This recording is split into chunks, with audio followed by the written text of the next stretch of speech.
कभी सोचा है कि वो कौन सी अदृश्य शक्ति है जो हमारे फोन को चार्ज करती है या हमारे दिल को धड़काती रहती है? वो है विद्युत धारा या इलेक्ट्रिक करंट।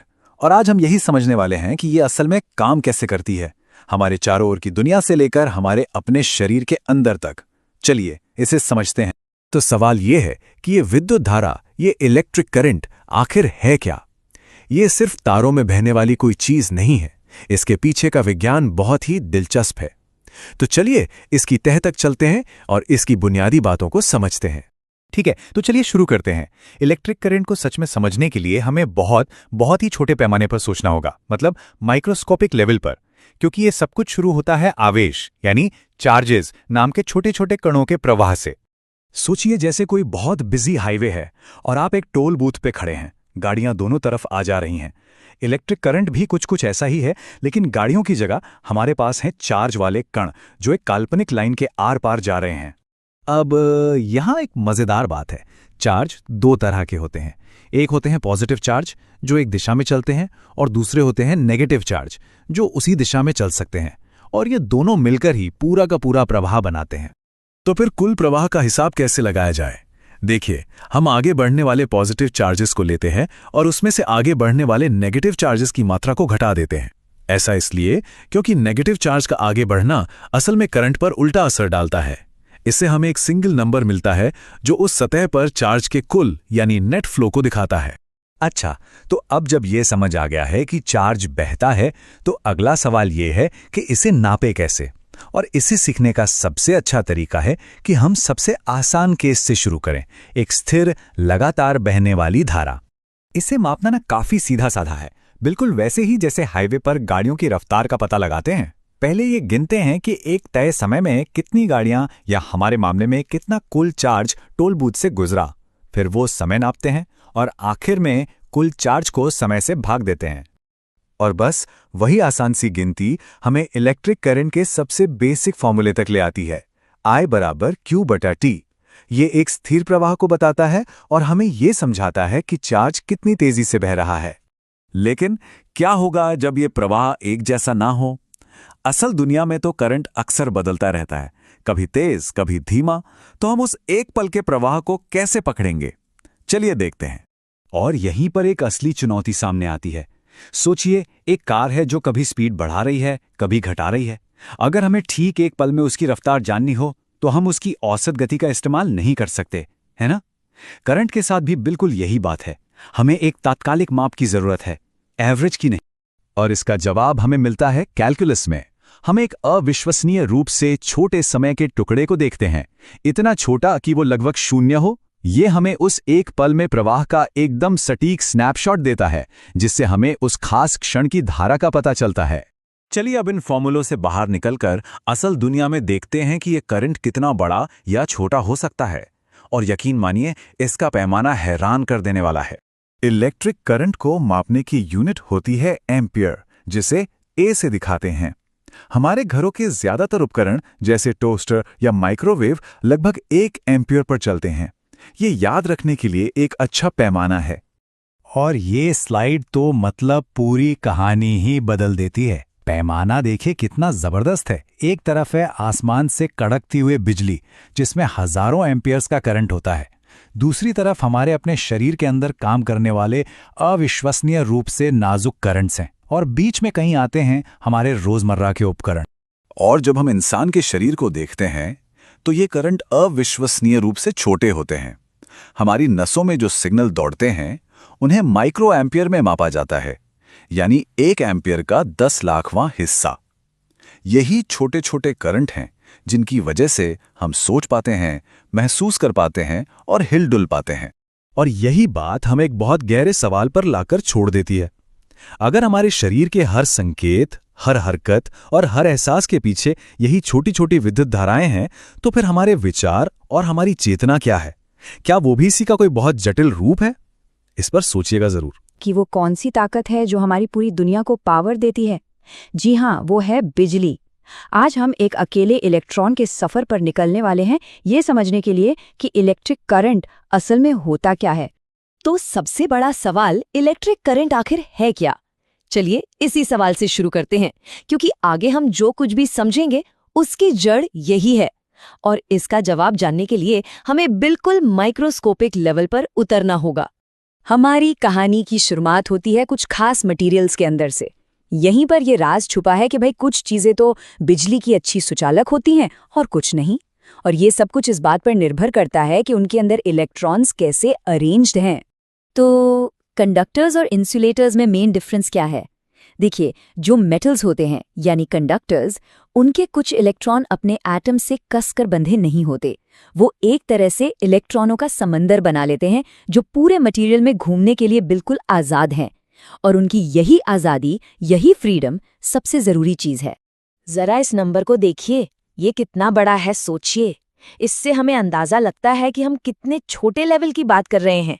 किसी भी चीज के एक छोटे से टुकड़े में भी खरबों खरबों कण होते हैं जो बिल्कुल एक दूसरे से सटे हुए हैं। तो फॉर नाउ हम अपना ध्यान सिर्फ सॉलिड कंडक्टर्स पर रखेंगे, जैसे कॉपर वायर। इन चीजों में करंट को आगे ले जाने का काम इन्हीं आजाद नेगेटिव चार्ज वाले इलेक्ट्रॉन्स का होता है। ये इलेक्ट्रॉन पॉजिटिव चार्ज वाले एटम्स के एक जाल के बीच से गुजरते हैं जिन्हें हम आयंस कहते हैं। तो सवाल ये है कि ये सारे फ्री इलेक्ट्रॉन्स आखिर करते क्या है जब कोई बाहरी फोर्स नहीं होता? हमारे सफर का अगला पड़ाव यही है, उनकी नेचुरल रेस्टिंग स्टेट। लेकिन एक मिनट, अगर ये इलेक्ट्रॉन हमेशा ही घूम रहे हैं तो फिर हर चीज में हर वक्त करंट क्यों नहीं दौड़ता? ये एक बड़ा सवाल है ना।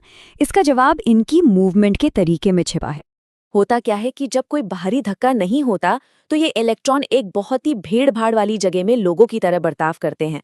हर कोई तेजी से इधर उधर घूम रहा है, एक दूसरे से टकरा रहा है, लेकिन कुल मिलाकर कोई एक दिशा में नहीं जा रहा। अगर एक इलेक्ट्रॉन दाईं तरफ जा रहा है तो कोई दूसरा बाईं तरफ जा रहा होगा। तो नेट रिजल्ट क्या हुआ? जीरो। कोई बहाव नहीं, कोई करंट नहीं। ठीक है, तो अब आता है a twist in the tail. क्या होगा अगर हम इन रैंडमली घूमते हुए इलेक्ट्रॉन्स को हल्का सा पुश दें? सोचिए, हमने एक तार लिया, उसके एक सिरे पर पॉजिटिव चार्ज लगाया और दूसरे पर नेगेटिव। ऐसा करते ही एक इलेक्ट्रिक फील्ड बन जाती है। आप इससे इलेक्ट्रॉन्स के लिए एक ढलान की तरह समझ सकते हैं। और अचानक इन सारे आजाद इलेक्ट्रॉन्स को एक दिशा मिल जाती है। वो सब के सब नेगेटिव सिरे से पॉजिटिव सिरे की ओर दौड़ पड़ते हैं। पर यहाँ एक कैच है। ये जो करंट का फ्लो है ना, ये बस पलक झपकते ही खत्म हो जाता है। जैसे ही इलेक्ट्रॉन पॉजिटिव चार्ज तक पहुंचकर उसे न्यूट्रल करते हैं, वो धक्का गायब हो जाता है। सब कुछ वापस अपनी रैंडम अस्त व्यस्त हालत में आ जाता है। तो सबसे बड़ी चुनौती यही है, इस फ्लो को लगातार बनाए कैसे रखा जाए। तो अब हम अपने सफर के आखिरी हिस्से में हैं। यहाँ हम उस सॉल्यूशन को देखेंगे जो इस छोटी सी चिंगारी को एक स्टेडी करंट में बदल देता है, जिसे हम हर रोज इस्तेमाल करते हैं। सवाल ये है, हम इस धक्के को, इस पुश को बनाए कैसे रखें? ऐसा क्या करें कि इलेक्ट्रॉन्स का ये बहाव कभी रुके ही नहीं? और इसका जवाब है एक ऐसी चीज जो हम सब जानते हैं, एक बैटरी। अब देखिए, बैटरी का काम बहुत सिंपल है। वो एक पंप की तरह काम करती है जो कभी नहीं थकता। वो लगातार ये सुनिश्चित करती है कि तार के दोनों सिरों पर चार्ज का फर्क बना रहे, जिससे इलेक्ट्रॉन्स को वो लगातार धक्का मिलता रहे जिसकी उन्हें जरूरत है। और इसी लगातार पुश की वजह से वो जो मोमेंटरी स्पार्क था, वो एक स्टेडी, रिलायबल करंट में बदल जाता है, जो हमारी सारी टेक्नोलॉजी को पावर देता है। जब तक बैटरी में दम है, इलेक्ट्रिक फील्ड बनी रहती है और इलेक्ट्रॉन्स चलते रहते हैं। तो आखिर में पूरी कहानी बस इस एक सिंपल आइडिया पर आ टिकती है। इलेक्ट्रिक करंट कुछ और नहीं, बस चार्ज का एक साथ एक दिशा में बहना है। अगर आप उन्हें एक दिशा में चला सकते हैं तो बस आपके पास करंट है। ठीक है, तो ये तो हुई सॉलिड्स की बात। पर क्या कभी सोचा है कि लिक्विड्स में, जैसे नमक वाले पानी में, करंट कैसे बहता है? जहां सिर्फ इलेक्ट्रॉन्स ही नहीं बल्कि पॉजिटिव और नेगेटिव दोनों तरह के चार्ज घूम सकते हैं। ये एक बिल्कुल अलग और फैसिनेटिंग कहानी है। सोचिए जरा, हमारे फोन से लेकर घर की लाइट्स तक हर इलेक्ट्रॉनिक चीज में बिजली का जो फ्लो है वो कंट्रोल कैसे होता है? भाई, इसका जवाब छिपा है एक बहुत ही सिंपल से नियम में, ओम का नियम। तो आज चलिए इसी की गहराई में उतरते हैं। तो असल सवाल यही बनता है कि किसी तार के अंदर बिजली के बहाव को आखिर कंट्रोल क्या करता है? क्या ये सिर्फ एक फॉर्मूला है या इसके पीछे कोई गहरी कहानी छुपी है? चलिए मिलकर पता लगाते हैं। तो शुरुआत करते हैं ओम की मौलिक नियम से, एक सरल लेकिन बहुत ही पावरफुल रूल।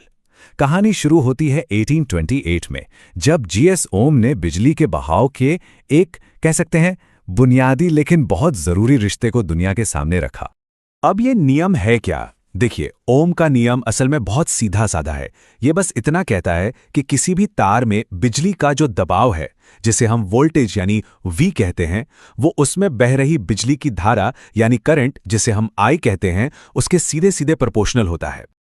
मतलब बिल्कुल सीधा हिसाब है। जितना ज्यादा बिजली का दबाव यानी वोल्टेज बढ़ाएंगे, उतना ही तेजी से बिजली का बहाव यानी करंट भी बढ़ेगा। वोल्टेज डबल तो करंट भी डबल। बस इतना सिंपल।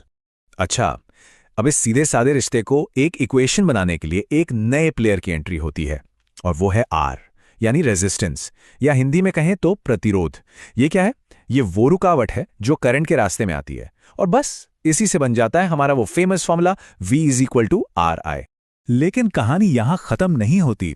ये जो रेजिस्टेंस है ना, ये सिर्फ इस बात पर डिपेंड नहीं करता कि तार किस चीज का बना है। नहीं, तार का आकार, उसकी लंबाई, उसकी मोटाई, ये भी एक बहुत बड़ा रोल प्ले करता है। चलिए देखते हैं कैसे। तो चलिए एक थॉट एक्सपेरिमेंट करते हैं। मान लीजिए कि हमारे पास धातु का एक टुकड़ा है, एक स्लैब। अब देखते हैं कि इसकी लंबाई और चौड़ाई बदलने से बिजली के फ्लो पर क्या असर पड़ता है। ठीक है, तो सबसे पहले अगर हम इस टुकड़े की लंबाई डबल कर दें, तो सोचिए बिजली को अब ज्यादा लंबा सफर तय करना पड़ेगा, है ना? और जाहिर है, जितना लंबा रास्ता उतनी ज्यादा रुकावट, तो रेजिस्टेंस भी डबल हो जाता है। मतलब रेजिस्टेंस लंबाई के साथ बढ़ता है। अब दूसरा केस लेते हैं। मान लीजिए हम इसे पतला कर देते हैं, मतलब इसका जो क्रॉस सेक्शनल एरिया है उसे आधा कर देते हैं। तो अब क्या हुआ? बिजली के लिए रास्ता तंग हो गया, संकरा हो गया, और किसी भी संकरे रास्ते से गुजरना तो मुश्किल होता ही है। नतीजा, रेजिस्टेंस फिर से डबल हो गया। इसका सीधा मतलब है तार जितना मोटा होगा, रेजिस्टेंस उतना ही कम होगा। तो अब तक का सार क्या निकला? बहुत सिंपल। लंबा तार मतलब ज्यादा रेजिस्टेंस और मोटा तार मतलब कम रेजिस्टेंस। और यही वजह है कि जो हाई पावर केबल्स होती है ना, जो ज्यादा बिजली ले जाती हैं, वो हमेशा मोटी बनाई जाती हैं। चलिए, आकार की बात तो हो गई, पर कहानी अभी भी पूरी नहीं हुई है। हर मटेरियल का, हर पदार्थ का अपना एक कह सकते हैं एक अंदरूनी स्वभाव होता है। सोचिए, अगर हम तांबे और रबर का बिल्कुल एक ही साइज का टुकड़ा लें, तब भी बिजली के लिए उनका बर्ताव एकदम अलग होगा। पर ऐसा क्यों? इसी अंदरूनी स्वभाव को हम कहते हैं प्रतिरोधकता, या इंग्लिश में रेजिस्टिविटी। इसे हम ग्रीक अक्षर रो P से दिखाते हैं। ये किसी भी मटेरियल की अपनी पर्सनल प्रॉपर्टी है, जो ये बताती है कि वो बिजली के फ्लो को कितनी मजबूती से रोकेगा। जैसे तांबे की रेजिस्टिविटी बहुत कम है, इसलिए वो एक बेहतरीन कंडक्टर है। वहीं रबर की रेजिस्टिविटी बहुत बहुत ज्यादा है, और इसीलिए वो एक इंसुलेटर है। तो अब हमने जो भी अलग अलग टुकड़े सीखे हैं, लंबाई का असर, एरिया का असर, और अब मटेरियल की अपनी रेजिस्टिविटी, इन सबको एक साथ जोड़ने का वक्त आ गया है।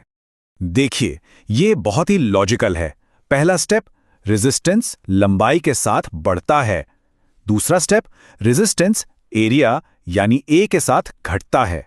जब हम इन दोनों को मिलाते हैं और फिर इसमें मटेरियल की अपनी खासियत यानी रेजिस्टिविटी P को भी जोड़ देते हैं, तो हमें मिलता है हमारा final equation R = ρL/A।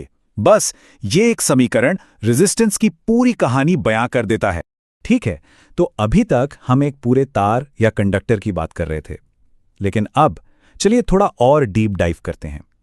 Physics में ओम का नियम सिर्फ वोल्टेज और करंट तक ही सीमित नहीं है। ये और भी फंडामेंटल लेवल पर यानी इलेक्ट्रिक फील्ड के स्तर पर भी काम करता है। और इसे समझने के लिए हमें एक नए कॉन्सेप्ट से मिलना होगा, करंट डेंसिटी, जिसे J से दिखाते हैं। ये बस ये बताता है कि किसी एक पॉइंट पर करंट कितना कॉन्सेंट्रेटेड है, मतलब पर यूनिट एरिया में कितना करंट फ्लो कर रहा है। अब इस करंट डेंसिटी की मदद से हम ओम के नियम को एक बिल्कुल नए रूप में देख सकते हैं। E = J⍴। यहां E जो है वो है इलेक्ट्रिक फील्ड। इस इक्वेशन की खूबसूरती ये है कि ये हमें पूरे तार के बजाय किसी एक सिंगल पॉइंट पर क्या फिजिक्स चल रही है वो दिखाता है। अच्छा, तो अगर रेजिस्टिविटी ये बताती है कि कोई चीज बिजली को कितना रोकती है, तो इसका ठीक उल्टा भी तो कुछ होगा, है ना?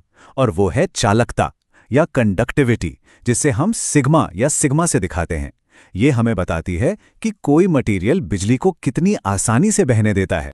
तो अब इस कंडक्टिविटी का इस्तेमाल करके हम ओम के नियम को एक और तरीके से लिख सकते हैं, J = सिग्मा E। ये असल में बस उसी सिक्के का दूसरा पहलू है। दोनों ही इक्वेशंस एक ही कहानी कह रहे हैं, बस उनके देखने का नजरिया अलग है। तो ओम के नियम के जरिए हमने रेजिस्टेंस की पूरी दुनिया को समझ लिया, लेकिन जाते जाते एक आखिरी सवाल, अगर हर चीज में थोड़ा बहुत रेजिस्टेंस होता ही है तो फिर ये सुपरकंडक्टर्स कैसे काम करते हैं जिनमें रेजिस्टेंस बिल्कुल जीरो होता है? इसका जवाब, खैर, वो हमें फिजिक्स की एक और भी ज्यादा एक्साइटिंग दुनिया की तरफ ले जाता है। सोचने के लिए एक मजेदार बात है। नमस्कार, आज हम एक तांबे के तार की माइक्रोस्कोपिक दुनिया में झांकने वाले हैं, ये पता लगाने के लिए कि बिजली असल में बहती कैसे है। और यकीन मानिए, सच्चाई आपको हैरान कर देगी। तो ऐसा होता क्यों है? देखिए, इसका जवाब ना तारों के अंदर इलेक्ट्रॉनों के बिहेवियर में छिपा है। हम सब सोचते हैं कि इलेक्ट्रॉन मतलब फ्रीवे पे कारों की तरह सरपट दौड़ते होंगे, है ना? लेकिन असलियत इससे कहीं ज्यादा अजीब और कहीं ज्यादा दिलचस्प है। चलिए, सबसे पहले तो ये कल्पना करते हैं कि जब बिजली बंद हो तब तार के अंदर क्या हो रहा होता है। यह हाई स्पीड रैंडम मोशन की एक कह सकते हैं बिल्कुल ही क्योटिक दुनिया है।